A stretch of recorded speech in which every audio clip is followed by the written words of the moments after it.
کاشانۂ بصیرت ایک ایسا یوٹیوب چینل جس پر ہر قسم کی دینی کتب بالخصوص محروم بصارت افراد کے لیے آڈیو اور ویڈیو فارمیٹ میں دستیاب ہیں اور بالعموم تمام مسلمان برادران و خواہران کے لیے دستیاب ہیں۔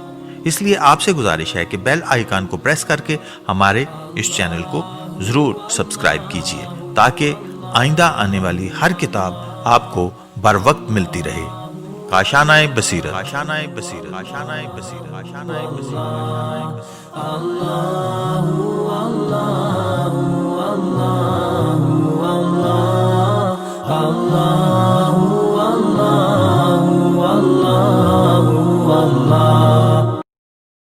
بسم اللہ الرحمن الرحیم۔ السلام علیکم۔ یہ کاشانۂ بصیرت کا آڈیو بک چینل ہے اور آپ جو کتاب سماعت فرمانے جا رہے ہیں اس کا نام ہے عورت پردے کی آغوش میں۔ اس کے مؤلف ہیں استاد شہید مرتضیٰ مطہری، مترجم ہیں سید محمد موسیٰ رضوی، ناشر دارالثقافت الاسلامیہ پاکستان، طبع اول ذی-القعدہ 1407 ہجری جولائی 1987، طبع دوم شوال 1410 ہجری مئی 1990، طبع سوم رمضان المبارک 1416 ہجری مارچ 1992، طبع چہارم شوال 1416 ہجری مارچ 1996۔ فہرست ملاحظہ فرمائیے۔ پہلا باب رسم پردہ کا تاریخی جائزہ، صفحہ نمبر 7۔ دوسرا باب رواج پردہ کے اسباب، صفحہ نمبر 17۔ ریاضت اور رہبانیت، صفحہ نمبر 19۔ عدم تحفظ، صفحہ نمبر 29۔ عورت کا استحصال، صفحہ نمبر 35۔ حسادت مرد، صفحہ نمبر 46۔ عورت کے مخصوص ایام، صفحہ نمبر 48۔ قدر و قیمت میں اضافے کا عمل، صفحہ نمبر 56۔ تیسرا باب اسلام میں پردے کا فلسفہ، صفحہ نمبر 58۔ پردے کے لغوی معنی، صفحہ نمبر 59۔ پردے کی اصل صورت، صفحہ نمبر 63۔ سکون نفس، صفحہ نمبر 65۔ خاندانی روابط میں استحکام، صفحہ نمبر 70۔ مستحکم معاشرہ، صفحہ نمبر 74۔ عورت کا احترام، صفحہ نمبر 77۔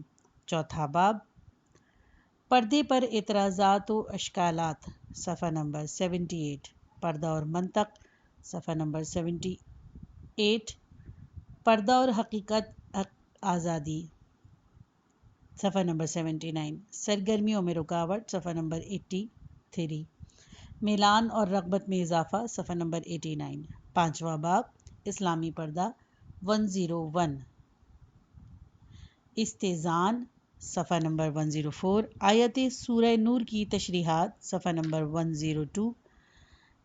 عین اور بصر، غض اور غمز، صفحہ نمبر 113۔ شرمگاہ کی محافظت، صفحہ نمبر 117۔ زینت، صفحہ نمبر 120۔ پہلا استثناء 121۔ معیار پردہ 128۔ دوسرا استثناء 132۔ اپنی عورتیں 133۔ وہ مرد جنہیں عورت کی حاجت نہیں 136۔ جنسی امور سے ناواقف بچے 137۔ سورہ نور کی دیگر آیتیں 139۔ ازواج پیغمبر صلی اللہ علیہ وآلہ وسلم، صفحہ نمبر 145۔ سورہ احزاب کی آیت نمبر 53 کی تشریح 146۔ تحفظ عصمت 148۔ پردے کی حدود 157۔ چہرہ اور دونوں ہاتھ 160۔ موافق دلائل 163۔ سالی کے باب میں حرمت نگاہ 167۔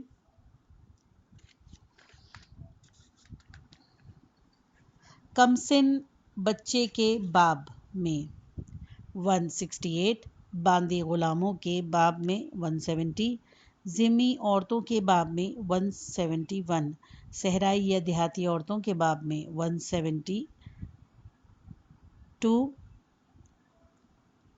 176، مخالف دلائل 180، مسلمانوں کی سیرت 181،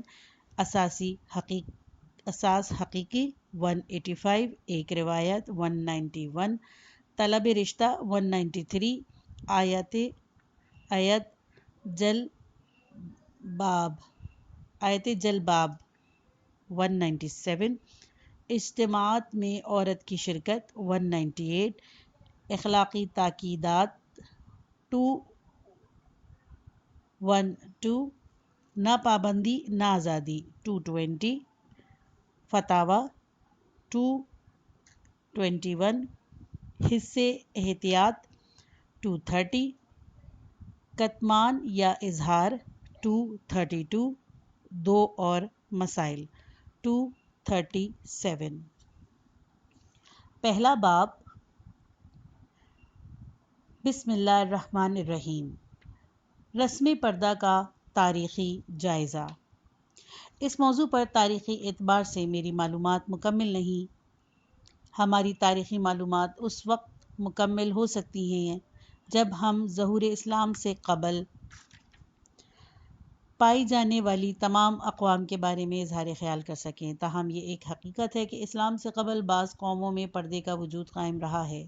جہاں تک میں نے اس موضوع سے متعلق کتابوں کا مطالعہ کیا ہے، اس کی روشنی میں کہا جا سکتا ہے کہ قدیم ایران، یہودی قوم اور احتمالاً اہل ہند میں بھی پردے کا رواج رہا ہے، اور ان کا قانون پردے کے اسلامی قانون سے زیادہ سخت مشاہدے میں آیا ہے۔ لیکن عرب کے دور جاہلیت میں پردہ موجود نہیں تھا، اور یہ خصوصیت اسلام کے ذریعے عربوں میں پیدا ہوئی۔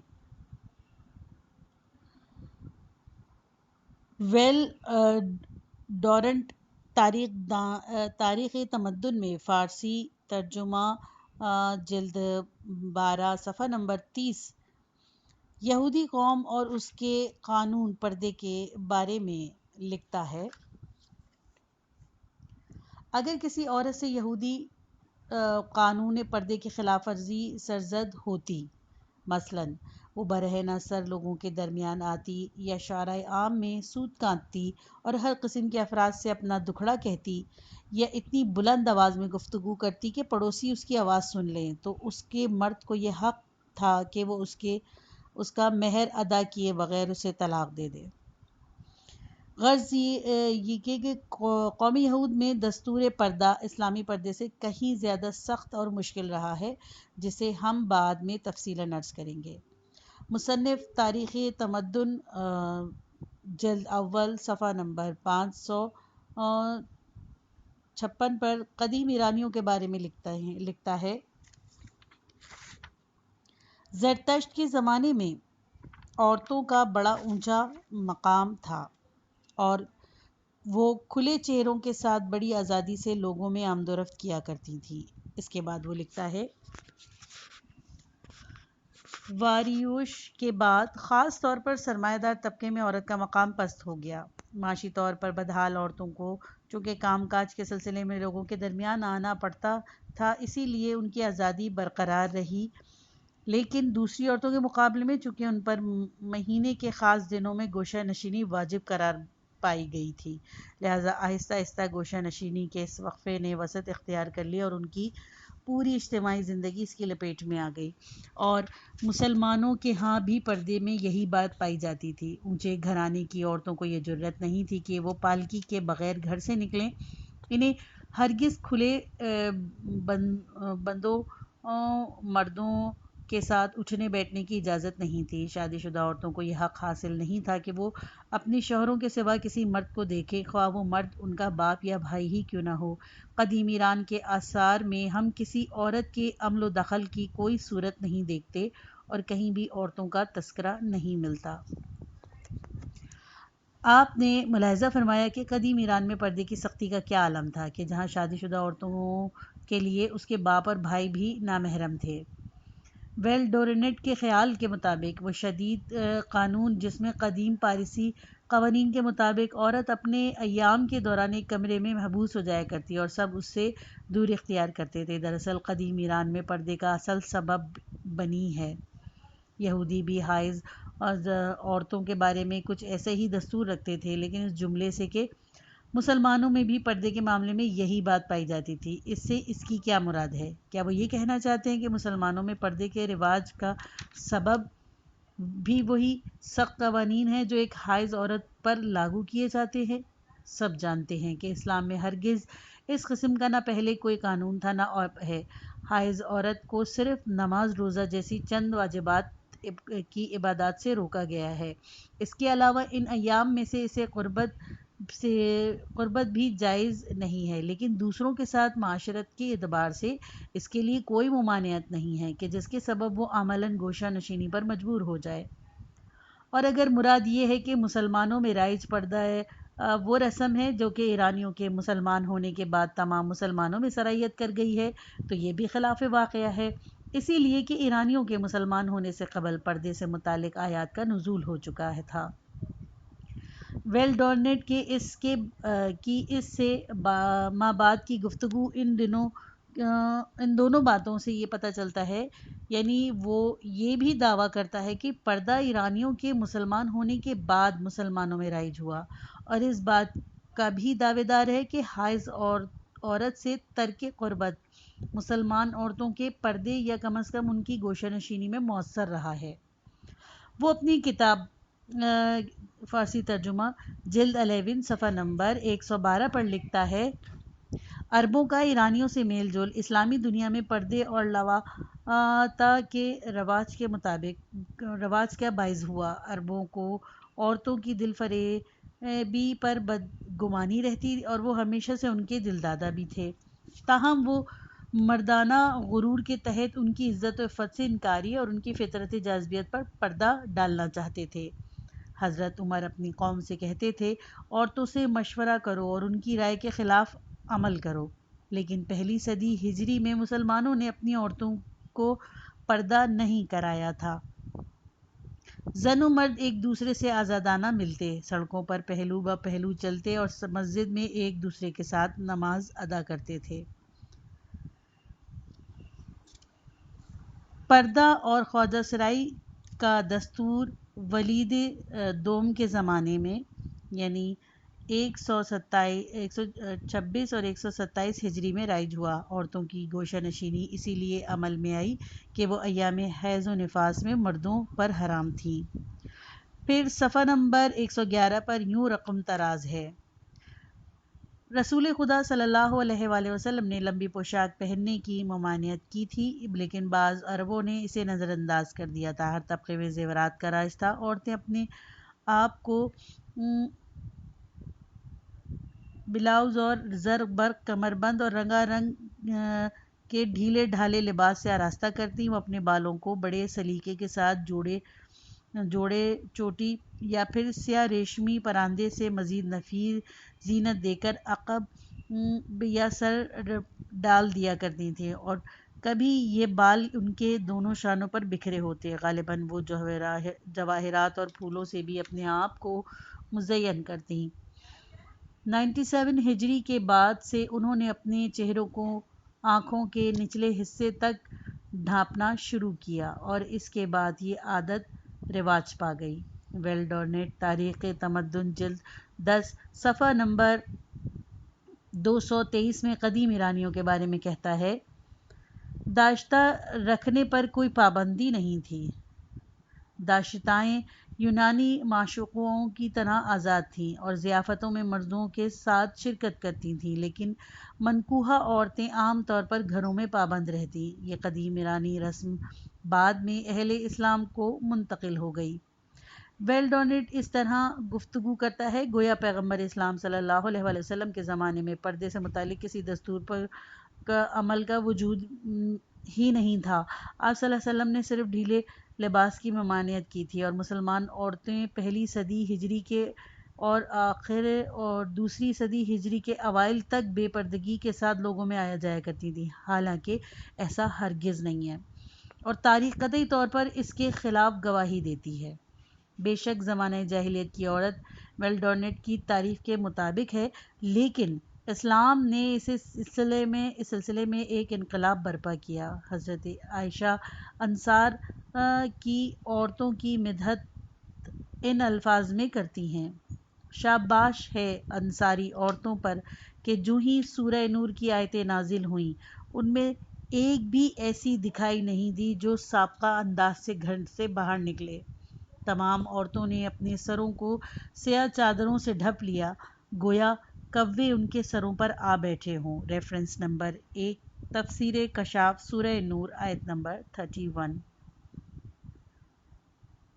سنن ابو داؤد جلد دوم صفحہ نمبر 382 پر اس موضوع کو جناب ام سلمہ رضی اللہ عنہ سے نقل کیا گیا ہے، اس فرق کے ساتھ کہ ام سلمہ رضی اللہ عنہ فرماتی ہیں، سورہ احزاب کی آیت نمبر 59، یدین ایلہن جلال بینہن کے نزول کے بعد انصاری عورتوں نے یہ طرز عمل اختیار کیا۔ کینٹ گوبینیو نے بھی اپنی کتاب ایران میں 3 سال میں اس بات کا معتقد ہے کہ ساسانی دور کا سخت پردہ دور اسلام میں ایرانیوں کے درمیان باقی رہا۔ اس کا خیال ہے کہ ساسانی دور میں صرف پردہ ہی مسئلہ نہ تھا بلکہ وہاں تو عورتوں کو مخفی رکھا جاتا تھا۔ وہ کہتا ہے کہ شہزادوں اور زرتشتی مذہبی رہنماؤں کی خود سری کا یہ عالم تھا کہ ہر شخص اپنے گھر کی خوبصورت لڑکی کو چھپا کر رکھتا اور حتی الامکان ظاہر نہیں ہونے دیتا تھا، اسی لیے کہ اگر انہیں یہ علم ہو جاتا تھا کہ کسی شخص کے گھر میں کوئی خوبصورت خاتون موجود ہے تو پھر اس کا یا اپنی جان کا مالک نہ رہتا تھا۔ بھارت کے پہلے وزیر اعظم پنڈت جواہر لال نہرو کا بھی یہی خیال تھا کہ پردہ روم اور ایران کی غیر مسلم اقوام سے دنیا اسلام میں داخل ہوا۔ انہوں نے اپنی کتاب تاریخ عالم پر ایک نظر، آ glance at the world history, جلد اول صفحہ نمبر 328 میں اسلامی تمدن کو سراہتے ہوئے ان تبدیلیوں کی طرف اشارہ کیا ہے جو بعد میں پیدا ہوئیں۔ وہ کہتے ہیں، ایک اور بڑی اور افسوسناک تبدیلی تدریجاً رونما ہوئی اور وہ عورتوں کے بارے میں تھی۔ عرب عورتوں میں پردہ کا رواج نہ تھا، وہ مردوں سے چھپ کر اور ان سے الگ زندگی بسر نہیں کرتی تھیں بلکہ عام تقریبات میں شرکت کرتی، مجلس، وعظ اور مساجد میں جایا کرتی، بلکہ خود بھی وعظ اور تقریریں کیا کرتی۔ لیکن عربوں نے اپنی کامیابیوں کے زیر اثر رفتہ رفتہ ان مراسم کو اپنایا جو ان کے دو پڑوسی ممالک روم اور ایران میں رائج تھے۔ انہوں نے روم اور ایران کی شہنشاہیت پر غلبہ پایا مگر خود ان شہنشاہوں کے غیر پسندیدہ آداب و عادات کے اسیر ہوئے۔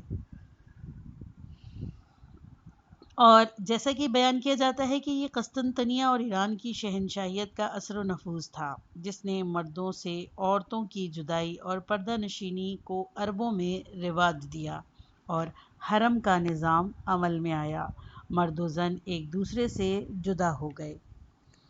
یہ ایک غیر حقیقی گفتگو ہے۔ فقط بعد کے زمانے میں غیر عرب تازہ مسلمانوں سے عربوں کے میل جول نے رسول اکرم صلی اللہ علیہ وآلہ وسلم کے زمانے میں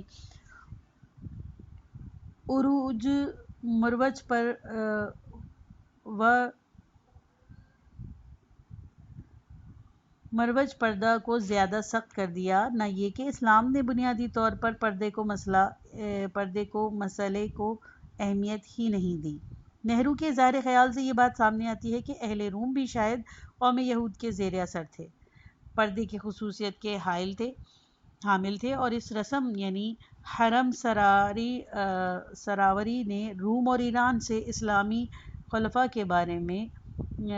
کے دربار میں راہ پائی۔ اس نکتے کی دوسروں نے بھی تائید کی ہے۔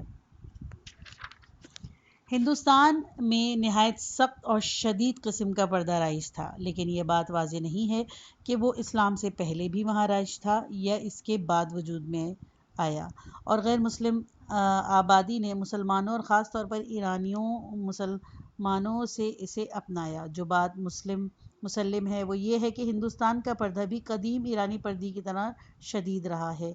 تاریخ تمدن کی دوسری جلد میں ویل ڈورنیٹ کی گفتگو سے یہ بات ثابت ہوتی ہے کہ اہل ہند کا پردہ مسلمان ایرانیوں کے ذریعے ہندوستان میں رائج ہوا ہے۔ نہرو اس تمام گفتگو کے بعد یہ کہتا ہے کہ افسوس کہ یہ غیر مرغوب رسم آہستہ آہستہ اسلامی معاشرے کی ایک خصوصیت بن گئی اور ہندوستان نے بھی مسلمانوں کے یہاں آنے پر اسے ان سے سیکھ لیا۔ نہرو کے خیال کے مطابق ہندوستان کا پردہ مسلمانوں کے ذریعے اس سرزمین میں وارد ہوا ہے، لیکن اگر ہم ریاضت اور ترک لذت کے رجحان کو پردے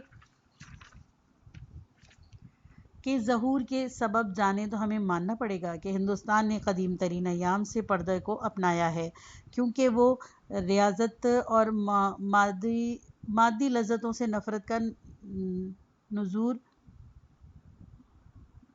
اور مادی لذتوں سے نفرت کا تصور کا ایک قدیم مرکز واقع ہوا ہے۔ رسل برٹرینڈ رسل ایک انگریز اور دانشمند فلسفی ہے۔ اس کا شمار حریت پسندوں میں شامل ہوتا ہے۔ وہ 1872 کو آئرلینڈ میں پیدا ہوا۔ رسل دنیا کا مانا ہوا ریاضی دان تھا اور روح اور اس کا تجزیہ، ازواج اور اخلاق، خوش قسمتی پر تسلط، جیل کے 6 مہینوں کی یادیں، مغربی فلسفہ کی تاریخ، عرفان و منطق اور اصول ریاضیات اس کی یادگار تحریریں ہیں۔ رسل اپنی کتاب ازواج اور اخلاق کے صفحہ نمبر 135 پر رقم طراز ہے۔ جیسے موجودہ مہذب معاشروں میں جنسی تعلقات پائے جاتے ہیں، ان کے 2 محرک ہیں، جن میں سے پہلے محرک کو تعین پدر اور دوسرے کو عشق و آلودگی پر رہبانہ انتقاد کہا جا سکتا ہے۔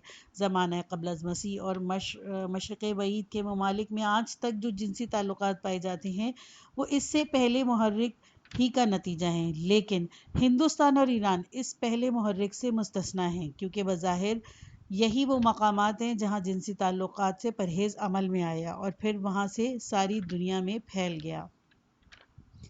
بہرحال جو بات مسلم ہے وہ یہ ہے کہ اسلام سے قبل دنیا میں پردے کا وجود رہا ہے اور اسلام اس کا موجد نہیں، لیکن یہ بات کہ اسلامی پردے کی حدود اور قدیم اقوام میں رائج پردے سے ہم نوا ہیں یا نہیں، نیز یہ کہ جو علت اور جو فلسفہ اسلام کے اعتبار سے پردے کو واجب قرار دیتا ہے، کیا وہی علت اور وہی فلسفہ دنیا کے دیگر مقامات میں بھی پردے کا ظہور کا سبب ہے؟ ہم اسے کتاب کے آئندہ حصوں میں تفصیل سے پیش کریں گے۔ دوسرا باب، رواج پردے کے اسباب، پردے کے ظہور کے سبب اور اس کا فلسفہ کیا ہے، وہ کس طرح لوگوں یا بعض قدیم اقوام میں ظہور پذیر ہوا۔ اسلام نے جو ایک ایسا دین ہے کہ جس کے تمام قوانین کسی نہ کسی فلسفے کے حامی ہیں، کیوں اور کس مصلحت کی بنیاد پر پردے کی تائید یا تاسیس کی ہے۔ پردے کے مخالفین کی یہ کوشش رہی ہے کہ وہ ظالمانہ اقدامات کو پردے کے ظہور کا سبب قرار دیں۔ وہ اس سلسلے میں اسلامی اور غیر اسلامی پردے میں تفریق نہیں کرتے اور یہ ثابت کرنے کی کوشش کرتے ہیں کہ اسلامی پردہ بھی انہی ظالمانہ اقدامات کی پیداوار ہے۔ پردے کے وجود پذیر ہونے کے اسباب میں مختلف نظریات بیان کیے گئے ہیں، جن میں زیادہ تر کوشش کی گئی ہے کہ پردے کو ایک ظالمانہ اور جاہلانہ عمل ظاہر کیا جائے۔ اس سلسلے میں جو نظریات ہم تک پہنچتے ہیں وہ منطقی، اجتماعی، اخلاقی، اقتصادی، نفسیاتی پہلوؤں کے حامل ہیں، جنہیں ہم ذیل میں بیان کرتے ہیں۔ ریاضت اور رہبانیت کی طرف سے میلان منطقی سبب ہے۔ نمبر 2، عدم تحفظ، عدم عدالت اجتماعی سبب ہے۔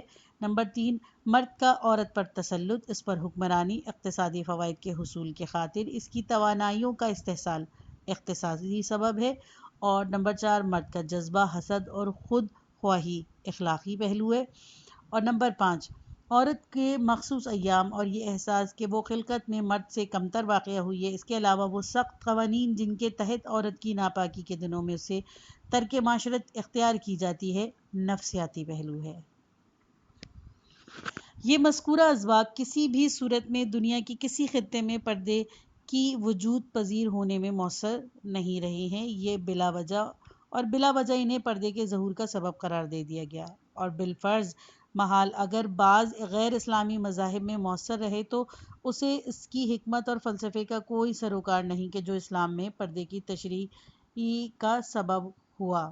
جیسا کہ ہم ملاحظہ کر رہے ہیں کہ پردے کے مخالفین کبھی پردے کو دنیا اور اس کی لذتوں کے بارے میں خاص منطقی طرز فکر کی پیداوار قرار دیتے ہیں، اور کبھی اس کے لیے سیاسی اور اجتماعی پہلوؤں کا تذکرہ کرتے ہیں، اور کبھی اسے اقتصادی اسباب کا نتیجہ بتاتے ہیں، یا پھر اخلاقی یا نفسیاتی پہلو اس کے وجود پذیری میں دخیل گردانتے ہیں۔ ہم ان تمام اسباب کا تذکرہ کر کے ان پر تنقید کریں گے اور ثابت کریں گے کہ اسلام اپنے اجتماعی فلسفے میں مذکورہ اسباب سے کسی طرح بھی متاثر نہیں ہوا، اور ان میں سے کوئی بھی اسلام کے جانے پہچانے مسلم اصولوں سے توافق نہیں رکھتا۔ آخر میں ہم ایک بنیادی سبب کی طرف اشارہ کرتے ہیں جو ہماری نظر میں ان سب سے زیادہ بہتر سمجھا جاتا ہے۔ ریاضت اور رہبانیت کی پردے سے وابستگی کا سبب یہ ہے کہ چونکہ عورت مرد کی مسرت و کامرانی کا سب سے بڑا موضوع ہے، لہٰذا اگر یہ دونوں ایک دوسرے کے ساتھ گھل مل کر رہیں تو بہر طور ان کی توجہ حصول لذت اور شاد کامی کی طرف جائے گی۔ رہبانیت اور ترک لذت سے وابستہ افراد ماحول کو پوری طرح زہد و ریاضت سے ہم آہنگ کرنے کے لیے زن و مرد کے درمیان حجاب کے قائل ہوئے ہیں، اور انہوں نے پردے کو رواج دیا۔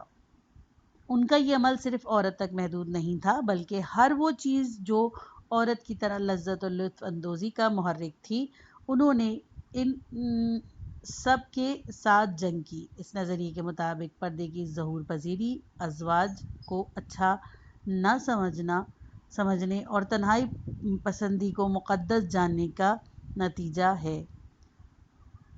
ریاضت اور ترک دنیا کی نظریے نے جس طرح دولت کے بارے میں فقر پسندی اور دنیا اور اس سے متعلق تمام مادی وسائل کو ٹھکرانے کا فلسفہ پیش کیا، اسی طرح عورت کے بارے میں بھی تجرد اور خوبصورتی کے مخالف اس کا مطمع نظر ہے۔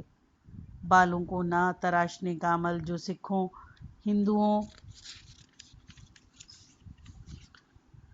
اور بعض درویشوں میں رائج ہے، اس خوبصورتی سے مخالفت، شہوات سے جنگ اور ترک لذت اور ریاست سے میلان کا رجحان ہے۔ ان کا کہنا ہے کہ بالوں کو تراشنا اور انہیں چھوٹا کرنا جنسی رغبت میں اضافے کا سبب ہے۔ اس موقع پر ٹیڈرنٹ رسل کی گفتگو بڑی قابل ذکر ہے۔ وہ اپنی کتاب ازواج اور اخلاق کے صفحہ نمبر 30 پر لکھتا ہے: خاص طور پر مسیحیت کی ابتدائی صدیوں میں سینٹ پال یعنی مقدس پولس کا طرز تفکر چرچ سے بڑی شدت و مد کے ساتھ پھیلایا گیا کہ تجرد کو تقدس کا درجہ حاصل ہو گیا۔ بے شمار لوگ بیابانوں کی طرف چل نکلے تاکہ اس شیطان کو مغلوب کریں جو ان کے اذہان کو شہوانی تصورات کی آماجگاہ بنائے رکھتا ہے۔ چرچ نے غسل اور بدن کی صفائی کی بھی مخالفت کی کیونکہ انسانی بدن کے اعضاء اسے گناہ کی طرف راغب کرتے ہیں۔ چرچ نے بدن کے میل کو بھی تحسین کی نگاہ سے دیکھا، اور جسم سے نکلنے والی بدبو نے بھی مقام تقدس پا لیا، کیونکہ سینٹ پال کی نظر میں بدن کی صفائی اور سجاوٹ روح کی پاکیزگی سے میل نہیں کھاتی۔ اس نے جسم اور لباس کی غلاظت سے پیدا ہونے والی جوؤں کو خدا کا موتی قرار دیا۔ یہاں یہ سوال پیدا ہوتا ہے کہ بنیادی طور پر ریاضت اور رہبانیت سے نوع بشر کی رغبت کا سبب کیا ہے؟ انسان کو فطرتاً شاد کام اور لذت طلب ہونا چاہیے۔ لذت سے پرہیز اور خود اس کو اس سے محفوظ رکھنے کی کوئی تو دلیل ہوگی۔ ہم جانتے ہیں کہ رہبانیت اور لذت سے نفرت وہ سلسلہ ہے جو بیشتر نقاط عالم میں پایا جاتا ہے، اور ان کے مراکز مشرق و ہندوستان اور مغرب میں یونان میں رہے ہیں۔ فلسفے سے تعلق رکھنے والی قلبی جماعت جسے یونان میں بڑا فروغ حاصل تھا، فقر کی حامی اور مادی لذتوں کی مخالف تھی۔ ریفرنس نمبر 1، قلبی جماعت کا مورے سے اعلیٰ اینٹینس ٹیٹنس نامی سقراط کا ایک شاگرد ہے۔ وہ اپنے استاد کی طرح اکتساب فضیلت کو مقدس حیات جانتا ہے، لیکن فضیلت اس کی نگاہ میں تمام جسمانی اور روحی مفادات سے ترک تعلق تھا۔ کہا جاتا ہے کہ اسے اور اس کی جماعت کو قلبی اس لیے کہا جاتا تھا کہ اینٹینس ٹینیسس کی تقریریں آتن شہر کے اس علاقے میں ہوا کرتی تھی، جسے بعض وجوہات کی بنا پر سفید کتا کہا جاتا تھا۔ اس کے علاوہ اس کی ایک وجہ یہ بھی تھی کہ ان کے پیروکاروں نے دنیا اور علاقے دنیا سے صرف نظر میں اس حد تک مبالغہ کیا کہ وہ رہن سہن کے آداب و رسوم اور متمدن زندگی کی ضروریات سے دستبردار ہو گئے، اور انہوں نے جانوروں کی سی زندگی اختیار کی۔ وہ ننگے پاؤں اور ننگے سر، پھٹے پرانے کپڑے اور الجھے بالوں کے ساتھ آج کل کے پیپیوں کی طرح لوگوں کے درمیان آتے اور کسی کا لحاظ کیے بغیر جو جی میں آتا کہہ گزرتے۔ انہیں اپنے فقر اور درد رنج سہنے کی عادت پر بڑا افتخار تھا۔ وہ اپنے تمام قیود و حدود سے دستبردار ہو گئے تھے جو اجتماعی زندگی میں نوع بشر کے لیے ضروری ہیں۔ یورپ میں فروغ علم، جلد اول، صفحہ نمبر 70۔ اس قسم کے افکار و خیالات کے ظہور کا ایک سبب بشر کا حصول حقیقت سے لگاؤ ہے۔ یہ لگاؤ بعض اوقات افراد میں غیر معمولی شدت کا حامل ہے، اور اگر اس میں یہ خیال شامل ہو جائے کہ روح پر انکشاف حقیقت اس وقت ممکن ہے جب بدن اور اس کی خواہشات کی تحقیر کی جائے، تو ریاسنت اور رہبانیت اس کا لازمی نتیجہ ہوگی۔ یہ پارٹ ختم ہوا۔ کتاب کا اگلا حصہ نیکسٹ پارٹ میں سنیے۔